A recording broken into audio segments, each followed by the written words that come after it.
head of the group's military intelligence, is said to have died in a strike in southern Gaza. Well, with me is Shehata from BBC Arabic.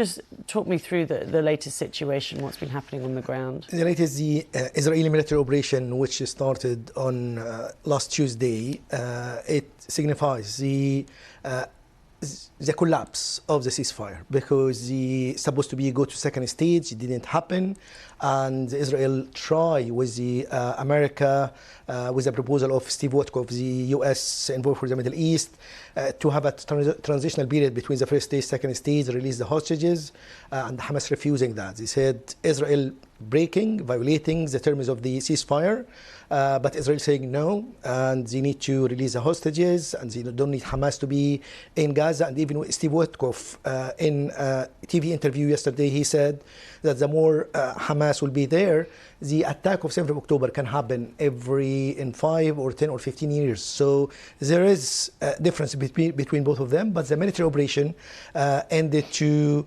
killing more than 600 people, including more than 200 children, and evacuation orders from the north to the south. So there are some families already moved on after the ceasefire started the first phase on 19th of January, moving from south to north, but now they need to go from north to south, and some of them refusing to do that, even the evacuation orders, even there is threats of their lives, but say they are not going to take it anymore.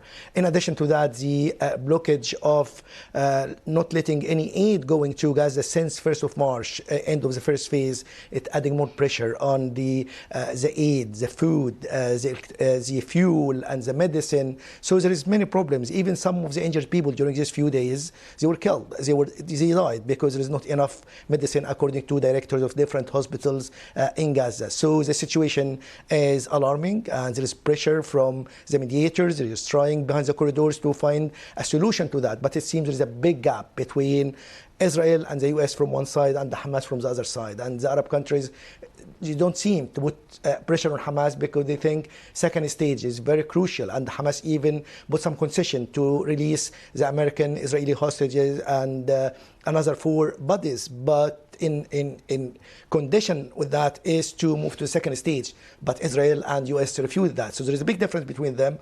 And Israel is keen on carrying on the mass, or even now is limited operation, but there is talks about controlling the whole Gaza, offering the people to voluntary transfer to other countries, but other countries refusing. It was proposed Sudan, South Sudan, Sudan, and Somalia, and Indonesia, other countries. But well, not just the countries refusing, but in terms of the people actually wanting to go there.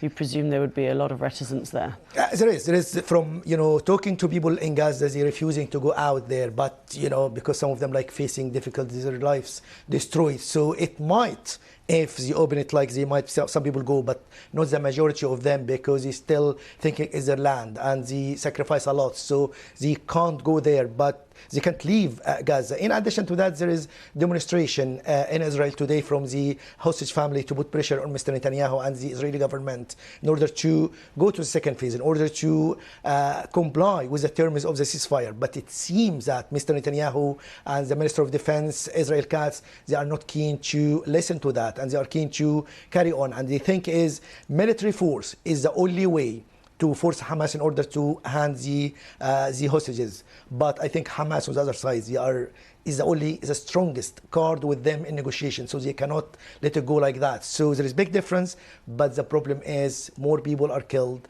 and also the raids in the West Bank, more than 600 people were killed so far since 7th of October 2023 in West Bank.